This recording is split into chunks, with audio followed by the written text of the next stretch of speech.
ಸಲ್ಲಿಸುತ್ತಾ ನಾಟಕವನ್ನು ಪ್ರಾರಂಭಿಸೋಣ. ಬನ್ನಿ ಆತ್ಮೀಯ ಸ್ನೇಹಿತರ ಎಲ್ಲರೂ ಒಗ್ಗಟ್ಟಾಗಿ ನಿಂತು ಅನ್ನ ಸಂಪೂರ್ಣ ಕಾರ್ಯಕ್ರಮ ಇದೆ. ಎಲ್ಲ ನನ್ನ ಸ್ನೇಹಿತರು, ಅಣ್ಣ ತಮ್ಮಂದಿರು, ತಂದೆ ಸಂಬಂಧರು ತಮ್ಮಲ್ಲಿ ಪ್ರಾರ್ಥನೆ.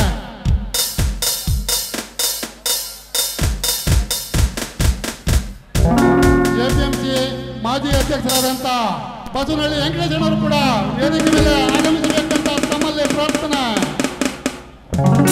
ಎಪಿಎಂಸಿ ಮಾಜಿ ಅಧ್ಯಕ್ಷರಾದಂಥ ಹಾಗೂ ಸ್ಟೇಜ್ ಒಳಗೆ ಎಲ್ಲ ನನ್ನ ಅಣ್ಣ ತಮ್ಮಂದಿರು ಈಚೆ ಕಡೆ ಹೋಗ್ಬೇಕು ಅಂತ ತಮ್ಮಲ್ಲಿ ಪ್ರಾರ್ಥನೆ. ಹಾಗೂ ಬಸವನಹಳ್ಳಿ ವೆಂಕಟೇಶಣ್ಣವ್ರಿಗೆ ಪುಷ್ಪ ಮಾಲೆ ಮುಖಾಂತರ ಸ್ವಾಗತವನ್ನು ಕೋರಿದ್ದೀವಿ. ಹಾಗೂ ಸ್ಟೇಜ್ ಒಳಗಿರುವಂತ ನನ್ನ ಅಣ್ಣ ತಮ್ಮಂದಿರು ಶಿವಣ್ಣ ಜ್ಯೇಷ್ಠ ಪುತ್ರ ಪಾತ್ರದಲ್ಲಿ ಪಾಪಣ್ಣ ಪುಟ್ಟೇಗೌಡ ಜ್ಯೇಷ್ಠ ಪುತ್ರ,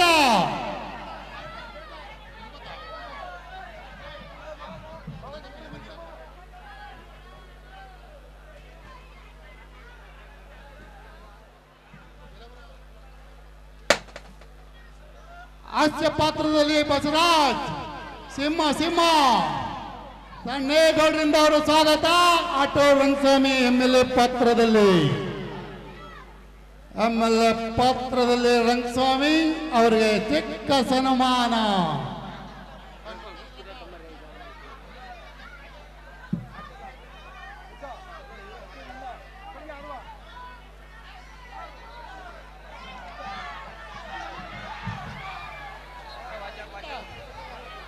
ಪಾಪಣ್ಣ ಜ್ಯೇಷ್ಠ ಪುತ್ರ ನಾಗೇಂದ್ರ ಉಪ ಕಥಾನಾಯಕ ಶಶಿಧರ್,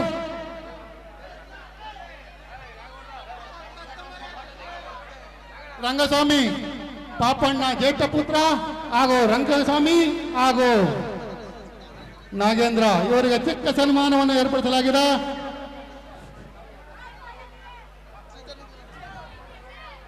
ನಂಜಪ್ಪ ಇನ್ಸ್ಪೆಕ್ಟರ್ ಪಾತ್ರದಲ್ಲಿ ನಂಜಪ್ಪ,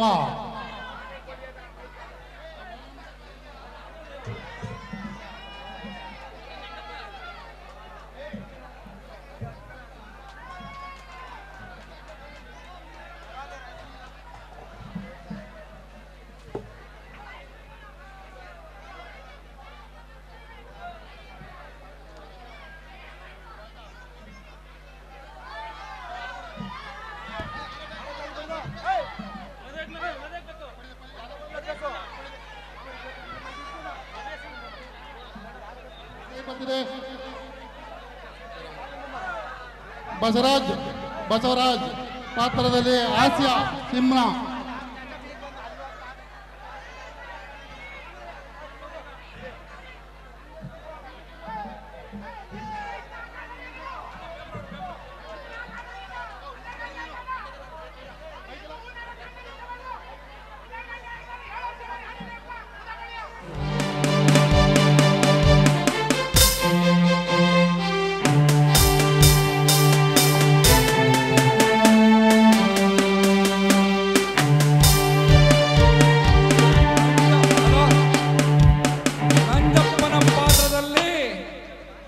ಇನ್ಸ್ಪೆಕ್ಟರ್ ನಂಜಪ್ಪ.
ಅಲ್ವಾ, ಅವ್ರು ಯಾವತ್ತಿದ್ರೂ ಹೀಗೆ ಇರ್ತಾರೆ ಅಂತ. ಅವ್ರ ಬಗ್ಗೆ ಚಿಂತೆ ಬಿಟ್ಬಿಡಿ.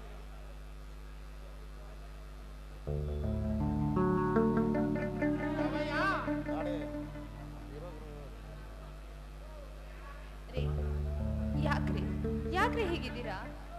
ಶಿವು, ಪಾಪ ಕಂದ ಬಾ, ನೀ ನಮ್ಮ ವಂಶದ ಜ್ಯೋತಿ. ಈ ಜೋಡಿ ಜಮೀನ್ದಾರ್ ಮನೆತನ ನಿನ್ನಿಂದ ಇನ್ನು ಬಾನೆತ್ರಕ್ಕೆ ಬೆಳಿಬೇಕು. ಬಡವರ ಕಣ್ಮಣಿಯಾಗಿ ಅನ್ನದಾತನಾಗು ಕಂದ, ಅನ್ನದಾತ.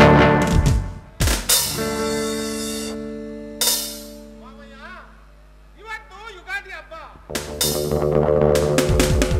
ನಮ್ಮ ಮನೆಯಲ್ಲೇ ಮಾತ್ರ ಸೀಮಿತವಾಗಿ ನಡಿಬೇಕು. ಅಮ್ಮ ಯಶೋದ, ಈ ಕಡೆ ಬಾಮ್ಮ ಇಲ್ಲಿ. ಅಳಿ ಅಂದ್ರೆ ನಿಮ್ ಕೆಲಸ ಎಷ್ಟಿದೆಯೋ ಅಷ್ಟು ಮಾತ್ರ ನೋಡ್ಕೊಳ್ಳಿ. ನಮ್ಮ ವಂಶ ತಲಾಂತರದಿಂದ ಜನಗಳ ಜೊತೆ ಹಬ್ಬ ಹುಣ್ಣಿಮೆ ಆಚರಿಸ್ಕೊಂಡು ಬರ್ತಾ ಇದೆ. ಇದನ್ನೇ ನೀವು ಕೂಡ ಮುಂದುವರ್ಸ್ಕೊಂಡು ಹೋಗ್ಬೇಕು.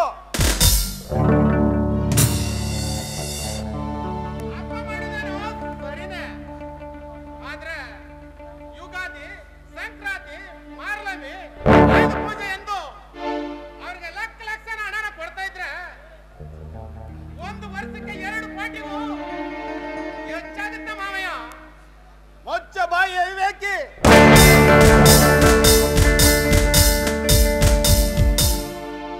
ನೀನ್ ನನ್ನ ಮನೆ ಅಳಿಯ ಅಷ್ಟೇ.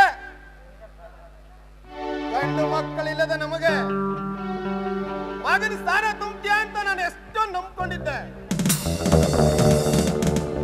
ಆದ್ರೆ ನೀನು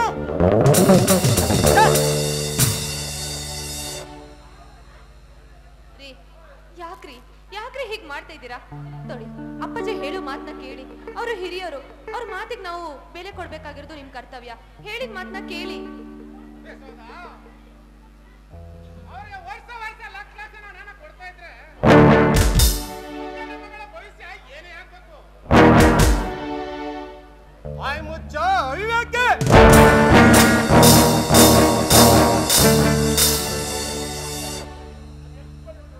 ನೀನ್ ನನ್ನ ಹಣ ಆಸ್ತಿಗಾಗಿರ್ಬೇಡ. ನನ್ನ ಮಗಳ ಗಂಡನಾಗಿ, ನನ್ನ ಮೊಮ್ಮಗನ ತಂದೆಯಾಗಿ ಈ ಮನೇಲಿ ಇದ್ರೆ ಇರ್ಬೋದು, ಇದ್ರೆ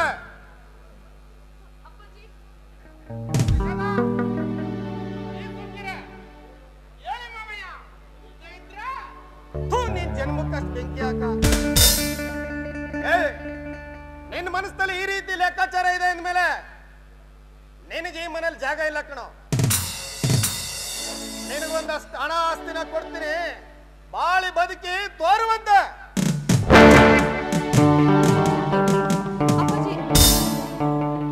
ಅಪ್ಪಾಜಿ ಹೇಳೋ ಮಾತೆ ಕರೆಕ್ಟ್ ಆಗಿದೆ. ಅರ್ಥ ಮಾಡ್ಕೊಳ್ಳಿ. ನೋಡಿ, ಇದ್ದಿದ್ದ ಆಸ್ತಿ ಎಷ್ಟು ಅಂತ ಗೊತ್ತಿದ್ಯಾ ನಿಮ್ಗೆ? 800 ಎಕರೆ ಇತ್ತು. ಅದರಲ್ಲಿ ಕೂಡ ಎಲ್ರಿಗೂ ಕೂಡ ದಾನ ಮಾಡಿ ಈಗಿರೋದು 790 ಎಕರೆ. ಅದರಲ್ಲೂ ಕೂಡ ಮರಣಭೂಮಿಯಾಗಿ ನಡೀತಾ ಇದೆ. ಇಂಥ ಸಂದರ್ಭದಲ್ಲಿ ಅವರಿಂದನೇ, ಎಲ್ಲ ಜನರಿಂದನೇ ತಾನೇ ನಾವು ಇಷ್ಟು ಮೇಲ್ ಬರೋದಕ್ಕೆ ಸಾಧ್ಯವಾಗಿರೋದು. ಅವರೇ ಇಲ್ಲ ಅಂದ್ರೆ ನಾವು ಹೇಗಿರೋಕ್ಕಾಗುತ್ತೆ ಹೇಳಿ? ಸ್ವಲ್ಪ ಅರ್ಥ ಮಾಡ್ಕೊಳ್ಳಿ. ಅಪ್ಪಾಜಿ ಹೇಳೋ ಮಾತನ್ನ ದಯವಿಟ್ಟು ಕೇಳಿ. ನಿಮ್ ಕೈ ಮುಗಿದು ಕೇಳ್ಕೊತೀನಿ.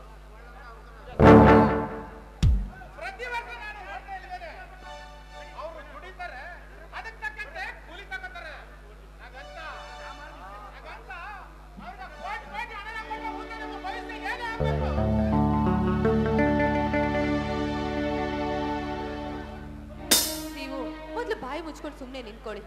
ಅವ್ರ ಮಾತನ್ನ ಕೇಳಿದ್ರೆ ಎಲ್ಲ ಸರಿ ಹೋಗುತ್ತೆ. ಅವ್ರಿಗೆ ಎದುರು ಉತ್ತರ ಕೊಟ್ರೆ ಇನ್ನೇನಾಗತ್ತೆ ಹೇಳಿ? ಹೇಳಿದ್ರೆ ಸರಿಯಾಗಿ ತಲೆ ತಗೊಂಡು ಆಮೇಲೆ ಮಾತಾಡಿ.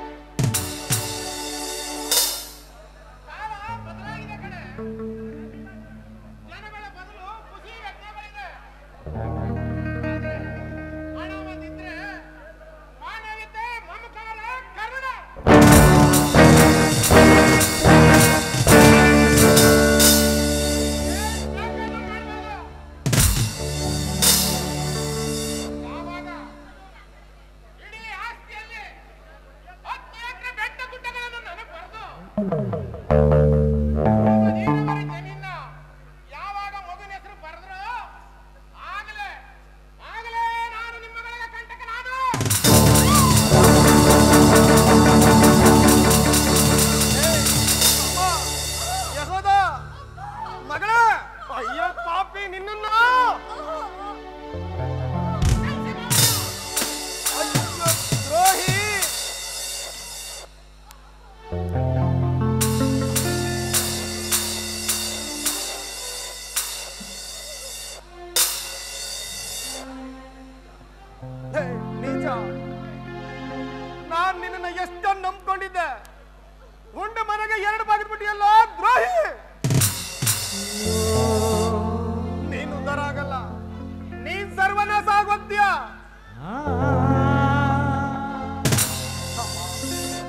ಹಾವಿಗೆ ಹಾಲೆರೆದು ನಿನ್ನ ಬಾಳನ್ನೇ ಮುಗಿಸ್ಬಿಟ್ಟಲ್ಲಮ್ಮ ಯಶೋದ ಮಗಳ.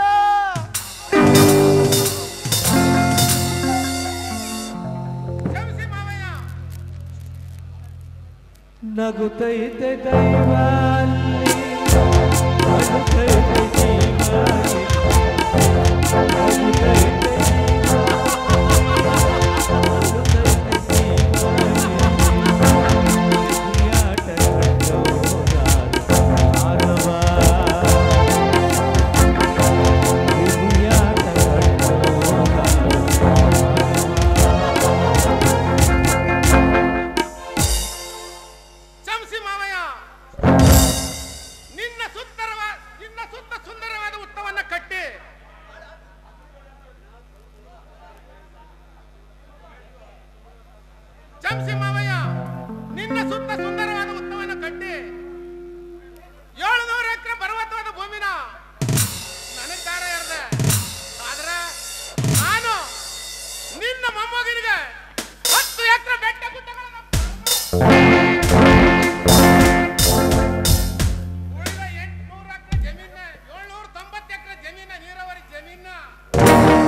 ಇನ್ನೊಂದು ಮದುವೆ ಆಗಿರೋದು ಗೊತ್ತಾದ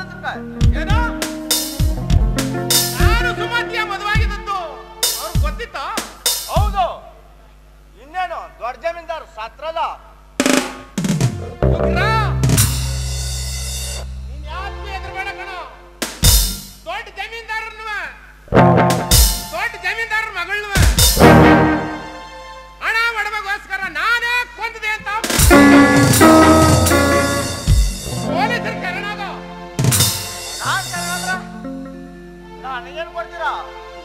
ಉಗ್ರ, ನಿನಗೆ 5 ಎಕರೆ ಜಮೀನು, ತಿಂಗ 20,000 ರೂಪಾಯಿ ಕೊಡ್ತೀನಿ ಕಣ ನಿನ್ ಸಂಸಾರಕ್ಕೆ. ಸರಿ ಸರಿ ಸರಿ, ತಿಂಗಳು 20,000 ಕೊಡಿ. ನಾನೇ ಕೊಂದೆಂದು ಸಣ್ಣಾಗ್ತೀನಿ. 5 ಎಕರೆ ಜಮೀನ ಯಾವಾಗ ಬರ್ತೀರಾ ನನ್ನ ಹೆಸರುಗ? ಉಗ್ರ, ಆಸ್ತಿ ಅಲ್ಲ ನನ್ನ ಹೆಸರು ಬರ್ಲಿ ಕಣೋ, ಆಗ ಬರೀತೀನಿ ನಿನಗೆ. ನೀನು 2 ವರ್ಷ ಜೈಲಿನಲ್ಲಿರು.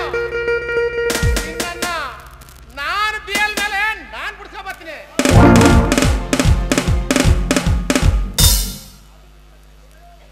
ಸರಿ ಯಜಮಾನ್ರ, ಹೇಳ್ದಂತೆ ನಡ್ಕೋಬೇಕು. ಇಲ್ಲ ಅಂದ್ರೆ ನಾನು ಉಗ್ರ ನರಸಿಂಹ ಆಗ್ಬೇಕಾಯ್ತದೆ.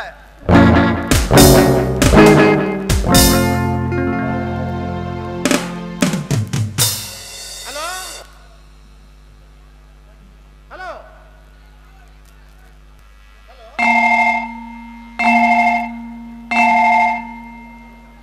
ಹಲೋ, ಪೊಲೀಸ್ ಇನ್ಸ್ಪೆಕ್ಟ್ರ, ನಾನು ಮಾತಾಡ್ತಾ ಇರೋದು ಜೋಡಿ ಜಮೀನ್ದಾರ.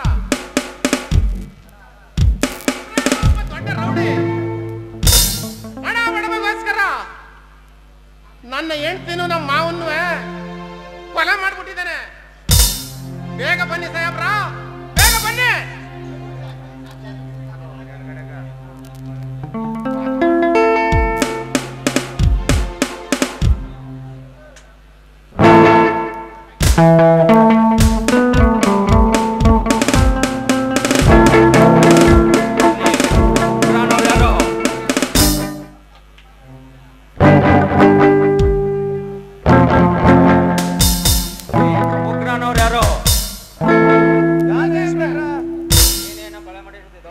ಹೌದು, ಅರೆಸ್ಟ್ ಮಾಡು.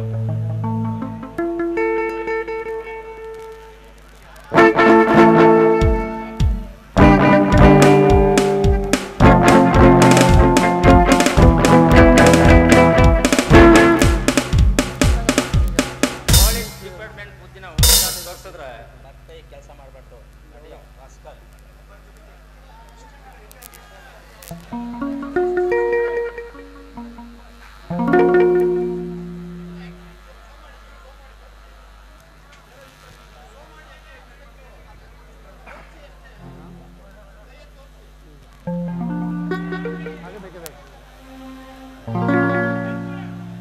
ಒಬ್ಬರ ಸುಖಕ್ಕೆ ಒಬ್ಬರ ಕೊಲ್ಲುವ ಜನಗಳು ನೂರೆಂಟು. ಒಬ್ಬರ ಸುಖಕ್ಕೆ ಒಬ್ಬರ ಕೊಲ್ಲುವ ಜನಗಳು ನೂರೆಂಟು. ಒಪ್ಪಿದಲೆಂದು ವಿಷವನ್ನು ಕುಡಿಸುವ ಜನಗಳು ಇನ್ನುಂಟು.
ಜೋಡಿ ಜಮೀನ್ದಾರ್ ಮನೆ, ಅದು ನನ್ನ ಅಕ್ಕನ ಅರಮನೆ.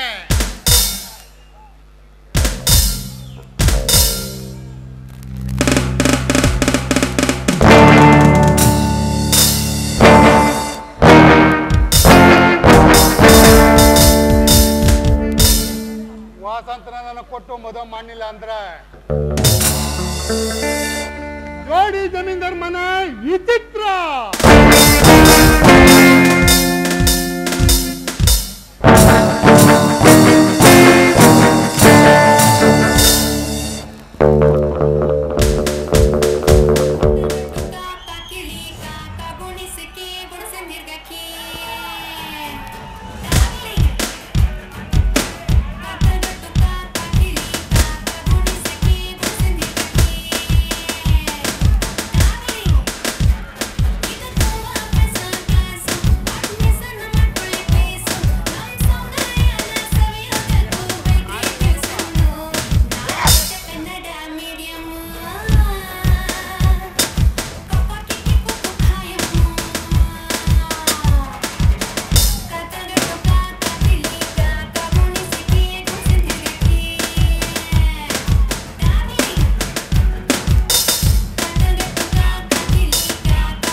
ಎಮ್ಮೆಲೆ ಮಾತಿನ ಮೇಲೆ ನಿಗಾ ಇರ್ಲಿ.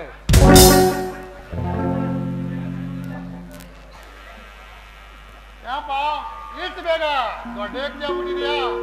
ನೀ ಆಗದಿರೋ ಚಾಪ ತಿಂಬು ಇನ್ನೂ ಗುಡ್ಸಲ್ಲಿ ಹಂಗೆ ಬಿದ್ದಿವೆ.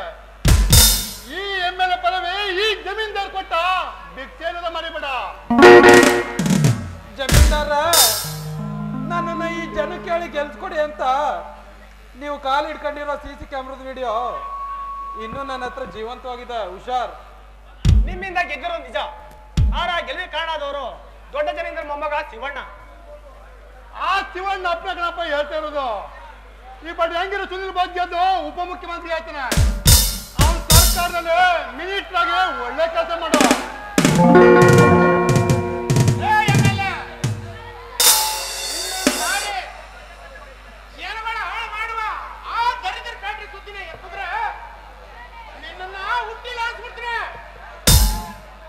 ನೀವು ನಾನು ನೆನೆಸ್ಬಿಟ್ರ ನಾನು ಎದುರೋನಲ್ಲ. ಪೊಲೀಸ್ಗೆ ಕಂಪ್ಲೇಂಟ್ ಮಾಡ್ತೇನೆ. ನನ್ನ ಫ್ಯಾಕ್ಟ್ರಿ ನನ್ನ ಇಷ್ಟ, ನಾನು ಏನು ಬೇಕಾದ್ರೂ ಮಾಡ್ತೇನೆ. ಮಾಡ್ಬಿಟ್ಟು ಇನ್ನಿಷ್ಟ ನಿನ್ನ ಫ್ಯಾಕ್ಟ್ರಿಗೆ ಎಷ್ಟು ಕೂಗಾಡ್ರಂತ.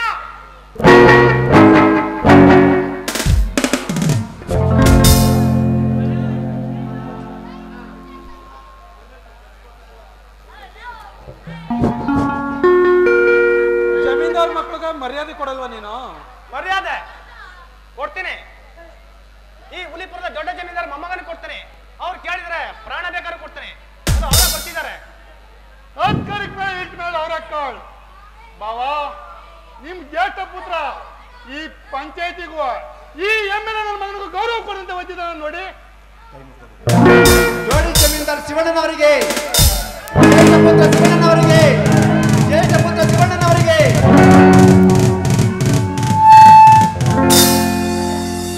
ಜಮೀನ್ದಾರ ಶಿವಣ್ಣ ಬೇಕಾದ್ರೆ ಕೇಳಿ, ಇವಾಗ ದಾನ ಕೊಟ್ಬಿಡ್ತೇನೆ. MLA ಕೊಡುಗೈ ಕನ್ನಡ ಹೊತ್ತು ಬೇಡುಗೈ ಪೂಜೆಲ್ಲ.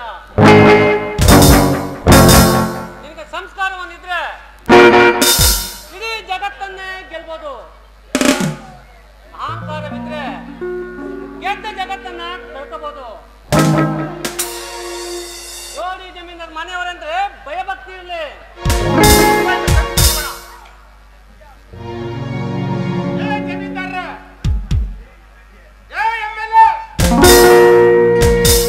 ನಮ್ಮ ಮಾವ ಕೊಟ್ಟು ಬಾಸಿಲಿ ದುಡ್ಡು ಮಾಡಿಕೊಂಡು ವರ್ಷಕ್ಕೆ ಲಕ್ಷ ದಾನ ಕೊಡ್ತಿದ್ದ. ಅಂತದ್ರಲ್ಲಿ ದುಡ್ಡಿನ ಬಗ್ಗೆ ಮಾತಾಡ್ತಾ ಇದೆಯಲ್ಲ ನೀನು. ಎಷ್ಟೆಲ್ಲ ಮಾಡಿದೀಯ ನೀನು ದುಡ್ಡು.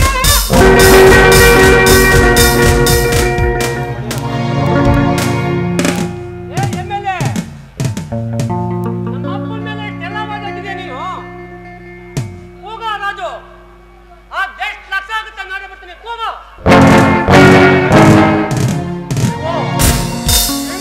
ಯೋಚನೆ ಮಾಡಂತ ಎಮ್ಮೆಲೆ ಮಾಡಂತ ನಮ್ಗೆ ತಿರುಮಂತ್ರನ ಮೊನ್ನೆ ದಿವಸ ಎಮ್ಮೆಲೆ ಮಾಡ್ರ ಚಂದ ಕಟ್ಟ ಅಷ್ಟನೇ.